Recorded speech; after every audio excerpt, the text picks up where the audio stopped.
بسم اللہ الرحمن الرحیم۔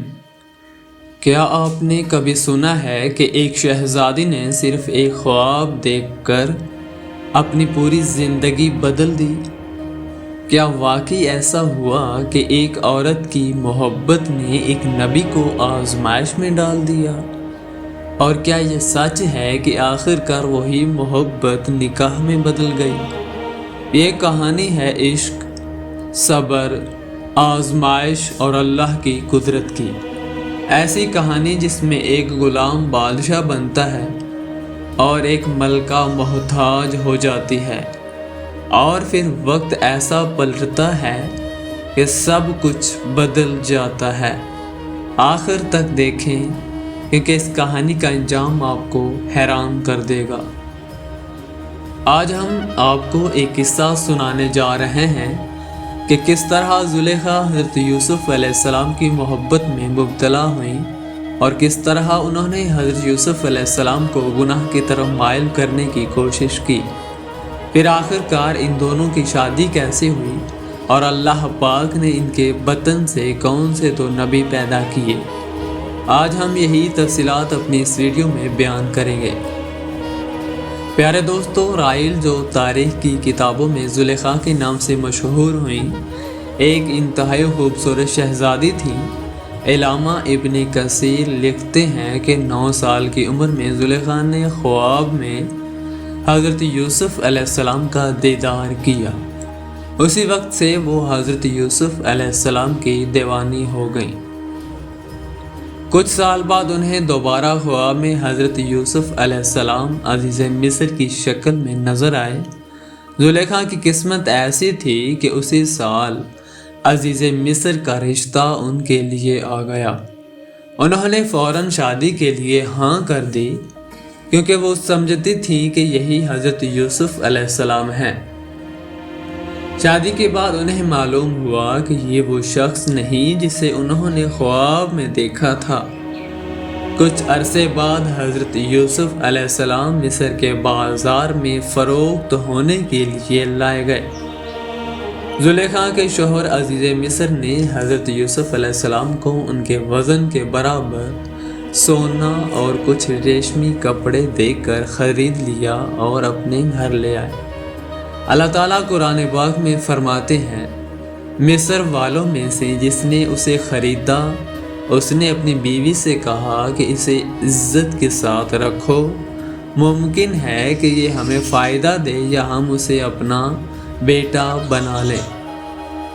یوں حضرت یوسف علیہ السلام مصر میں عزیز کے ساتھ رہنے لگے۔ حضرت یوسف علیہ السلام جوانی کو پہنچے تو زلیخا جو پہلے ہی آپ پر فریفتہ تھیں، آپ کو بہکانے کی کوشش کرنے لگی، لیکن حضرت یوسف علیہ السلام نے ہمیشہ اپنے آپ کو بچائے رکھا۔ آخر کار زلیخا نے اپنے شوہر سے کہا کہ شہر میں میری بدنامی ہو رہی ہے، بہتر ہے یوسف کو قید کر دیا جائے۔ چنانچہ عزیز مصر نے حضرت یوسف علیہ السلام کو قید کر دیا۔ 7 سال بعد جب عزیز مصر نے ایک عجیب خواب دیکھا اور حضرت یوسف علیہ السلام نے اس کی تعبیر بتائی تو انہیں رہائی مل گئی۔ کچھ عرصے بعد عزیز مصر کا انتقال ہو گیا اور تمام اختیارات حضرت یوسف علیہ السلام کے حوالے کر دیے گئے۔ پھر انہیں مصر کا حکمران بنا دیا گیا۔ اب بات کرتے ہیں حضرت یوسف علیہ السلام اور زلیخا کی شادی کی۔ عزیز مصر کی وفات کے بعد زلیخا غریب اور محتاج ہو گئیں، حتیٰ کہ ان کی بہنائی بھی چلی گئی۔ ان کی بینائی بھی چلی گئی۔ لوگوں نے مشورہ دیا کہ حضرت یوسف علیہ السلام کے پاس جائیے، شاید وہ مدد کر لیں، لیکن کسی نے کہا کہ شاید انہیں تمہارا سابقہ سلوک یاد ہو، اس لیے وہ خاموش ہو گئیں۔ ایک دن حضرت یوسف علیہ السلام اپنے لشکر کے ساتھ شہر سے گزر رہے تھے۔ زلیخا اسی راستے پر بیٹھی تھیں۔ انہوں نے آپ کی خوشبو پہچان لی اور بلند آواز میں کہا، وقت نے کیا سے کیا کر دیا، بادشاہ کو غلام اور غلام کو بادشاہ بنا دیا۔ حضرت یوسف علیہ السلام نے پوچھا، تم کون ہو؟ انہوں نے کہا میں وہی ہوں جو آپ کی خدمت کیا کرتی تھی۔ انہوں نے اپنی حالت بیان کی، وہ بوڑھی کمزور اور اندھی ہو چکی ہے۔ یہ سن کر حضرت یوسف علیہ السلام کو بہت دکھ ہوا۔ آپ نے پوچھا کیا اب بھی تمہارے دل میں میرے لیے محبت ہے؟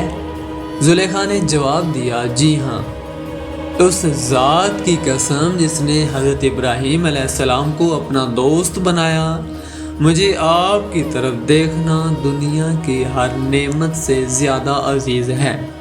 حضرت یوسف علیہ السلام وہاں سے چلے گئے، پھر پیغام بھیجا کہ اگر تم راضی ہو تو تم ہم سے نکاح کر سکتے ہو۔